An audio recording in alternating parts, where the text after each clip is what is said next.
But before the ultimatum, because one would think that usually it results in ultimatum and when all else has failed, because oftentimes we find out that usually when an ultimatum is issued, more often than not, the strike will be embarked upon, because it will seem that you've given that period, and if all your demands are not met in that period, you find out that more often than not the strike is embarked upon.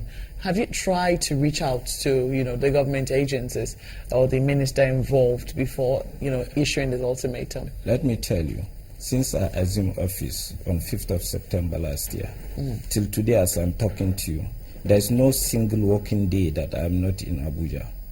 I'm primarily employed in Maiduguri doing a posting in Kano, but I'm always in Abuja. Sometimes I go to some of the office, they will not even allow me in. I will sit down and wait for them. Simply because of one fact. We want to see that constructive engagement takes precedence to disputes.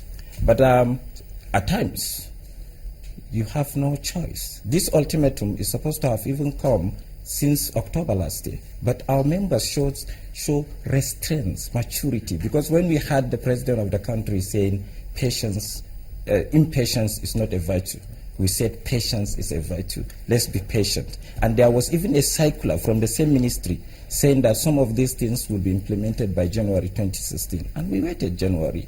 And we delayed constructively engaging them until now, when we found out that, okay, unfortunately, maybe this time around, the same people, they are just like the old ones. They understand only ultimatum and they understand only strike actions. Have you met with the minister so far? So far, yes, I can say we met incidentally yesterday because the enemy was going to see the president yesterday and the minister was also around and we met. And he now suggested that we're going to meet on Monday.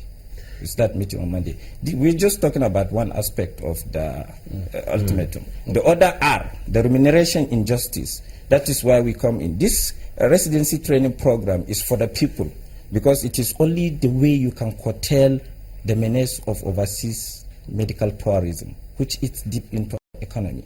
Because when you have specialist manpower care in Nigeria, people might not travel out.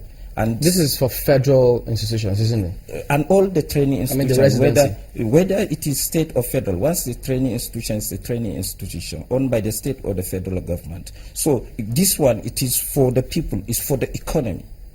And to partake in residency training, it entails a great deal of patriotism from the part of the resident doctor. So we want the government to understand that we are partnering with them so that we give the people the dividends of democracy. So your ultimatum, as it is already beginning to yield fruit? Yeah, I can say yes. I can say yes. The fact that the minister met me yesterday, he said we are going to meet on Monday, yes, they are listening. The other part of the ultimatum and the demands is the remuneration injustice. Look at the states-owned hospital. We have our members there.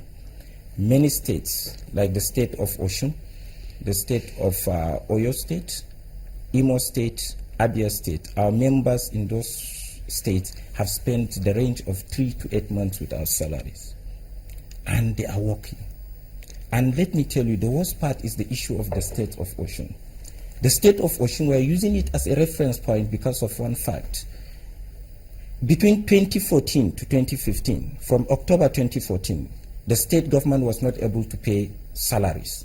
And all workers in the state, I'm saying all workers, between October 2014 to June 2015, they stopped working because they were not being paid salaries. Only the resident doctors in Lautek or Shobo that understood the government and did not go on strike during that period. When the bailout came, the government settled the backlog of the salaries of all workers. And when the government now found out they could not continue paying the salaries, what's the normal thing to do? You call everybody and you have an understanding. But the government only saw reason to call only the other workers, not the doctors, not the resident doctors in Lautek. And with the other workers, they now agreed to percentage of salaries. Just for the resident doctors to wake up in July and find 46% of their salary.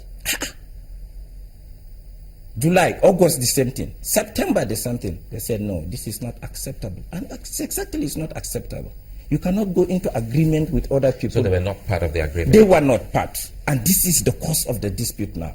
And by December last year, to our surprise, the government now gave them an ultimatum of sack, 7 days that they are sacked if they don't come back to work. And it is part of our ultimatum now that government must sort out this issue of Osun State. We are making reference with Osun, then the other states. Kogi State, Imo State, Abia State, they are all not paid. This is for the states-owned hospitals. When you go to the issue of the federal institutions, as I'm talking to you today, I get me. You know, if you meet maybe the Federal Ministry of Health, they will say the states are not under their purview. Fine. Look at the federal institutions. Since December 2013, there was a circular concerning skipping of grade level that is done by the non-doctors. Then the government said, okay, for justice and equity, doctors should also skip the grade level. Up till now, in most of the federal tertiary hospital, doctors have not been skipped